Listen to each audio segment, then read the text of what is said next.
Encounter in Shamli में देर रात मुठभेड़ में 4 बदमाश गिरफ्तार, 3 सिपाही भी हुए घायल।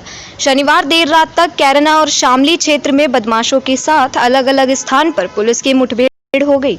इस दौरान दोनों स्थानों पर 4 बदमाश पैरों में गोली लगने पर घायल हो गए। वहीं दोनों स्थानों पर 3 सिपाही भी मुठभेड़ में घायल हुए हैं। बदमाशों के पास से तमचे, कारतूस व लूट व चोरी की 5 बाइकें बरामद हुई हैं। इनमें एक बाइक कैरना इलाके में लूटी हामगोड़ की है। देर रात तक थाना कैरना क्षेत्र के पावटी कला भट्टे के खंडहर पर 4 बदमाशों के एक साथ इकट्ठा होकर लूट की योजना बनाने की सूचना मिली थी। जैसे ही मौके पर पहुंचकर कैरना पुलिस चेक करने लगी, तभी बदमाशों ने पुलिस पर गोली चला दी। तब पुलिस द्वारा जवाबी फायरिंग में 2 बदमाश पैर में गोली लगने से घायल हो गए तथा 2 बदमाश अंधेरे का फायदा उठाकर मौके से भाग निकले। यह सूचना वायरलेस से प्रसारित की गई। इसके बाद अन्य स्थानों की पुलिस भी चेकिंग करने लगी। शामली क्षेत्र में औद्योगिक पुलिस चौकी के पास बाइक पर आ रहे 2 बदमाशों को पुलिस ने रोकना चाहा तो वह नहीं रुके। पुलिस ने पीछा किया। पशु पेट के पास बदमाशों ने पुलिस पर गोली चलाई। तब पुलिस ने भी फायरिंग की और इस दौरान दोनों बदमाश गोली लगने से घायल हो गए। तब दोनों बदमाशों को पकड़ लिया गया। बताया गया है कि कोरोना में पकड़े गए बदमाश शिवम पुत्र विक्रम निवासी ग्राम दरगाहपुर थाना झिंझाना और सुशील पुत्र किरणपाल निवासी ग्राम काबड़ोत शामली है। शामली पुलिस द्वारा गिरफ्तार बदमाश अमित उर्फ मोटा पुत्र देशपाल निवासी ग्राम दरगाहपुर थाना झिंझाना, अमन पुत्र छोटे निवासी ग्राम काबड़ोत शामली है। शनिवार देर रात कैरना और शामली क्षेत्र के बदमाशों के साथ अलग अलग स्थान पर पुलिस की मुठभेड़ हो गई। देर रात तक यह सूचना वायरलेस से प्रसारित की गई। पुलिस ने बताया कि यह एक गिरोह है। इस गिरोह द्वारा पिछले दिनों कई क्षेत्रों में लूटपाट की घटना थी। इन बदमाशों के पास कैरना में 4 व शामली 1 बरामद हुई है। शामली से जी न्यूज इंडिया, ब्यूरो रिपोर्ट, जी न्यूज इंडिया। जनपद शामली में देर रात 2 अलग अलग थाना क्षेत्रों में पुलिस की बदमाशों से मुठभेड़ हो गई। कैराना थाना पुलिस को रात करीब 11:30 बजे सूचना प्राप्त हुई कि पावटी के खंडहरों में कुछ बदमाशों द्वारा इकट्ठा होकर किसी घटना को अंजाम देने की योजना बनाई जा रही है।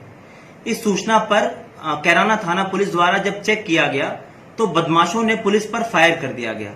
पुलिस द्वारा आत्मरक्षार्थ की गई जवाबी फायरिंग में 2 बदमाश गोली लगने से घायल हो गए तथा 2 बदमाश मौके से अंधेरे में फायदा उठाकर भाग गए। 2 घायल बदमाशों को पुलिस द्वारा उपचार हेतु अस्पताल में भर्ती कराया गया तथा तत्काल कंट्रोल रूम से सूचित किया गया और 2 भागे हुए बदमाशों की चेकिंग के लिए सूचना फ्लैश कराई गई। जनपद में विभिन्न स्थानों पर चेकिंग करके इन बदमाशों की घेराबंदी करने का प्रयास किया गया। कैराना रोड पे पशुपैठ के पास कोतवाली थाना पुलिस चेकिंग कर रही थी। उस दौरान जब ये 2 बदमाश वहां से गुजरे, इनकी घेराबंदी करने का प्रयास किया गया। उस दौरान पुलिस की इन बदमाशों से मुठभेड़ हो गई, जिसमें ये 2 भागे हुए बदमाश भी पुलिस की गोली लगने से घायल हो गए, जिन्हें उपचार हेतु CSC शामली में भर्ती कराया गया है। इन चारों अभियुक्तों के कब्जे से कुल 5 मोटरसाइकिल, 4 मोबाइल फोन तथा अवैध तमंचे, जिंदा भारी मात्रा में जिंदा कारतूस व खोखे इनसे बरामद किए गए हैं। इनसे पूछताछ में जो बात संज्ञान में आई है, विगत 3 सप्ताह में इस गैंग द्वारा जनपद शामली में लूट व चोरी की कुल 5 घटनाएं कारित की गई और इन 5 घटनाओं में दुपहिया वाहन इनके द्वारा लूटे व चुराए गए। इनमें से एक अभियुक्त है शिवम, जो पूर्व में लूट व चोरी के मुकदमे में जेल जा चुका है तथा जेल से बाहर आने के बाद इसने ये नया गैंग बनाया था और पिछले 3 सप्ताह से लगातार ये जनपद शामली में और हरियाणा में भी घटनाएं कर रहे थे, जिसके बारे में भी इनसे विस्तृत पूछताछ की जा रही है।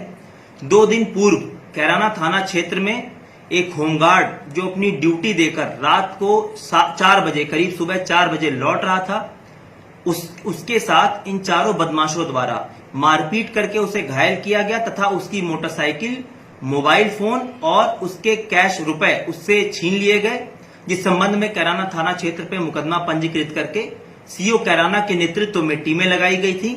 इन टीमों द्वारा अथक प्रयास व परिश्रम करके इस गैंग का खुलासा किया गया तथा ये गिरफ्तारी व बरामदगी की गई है।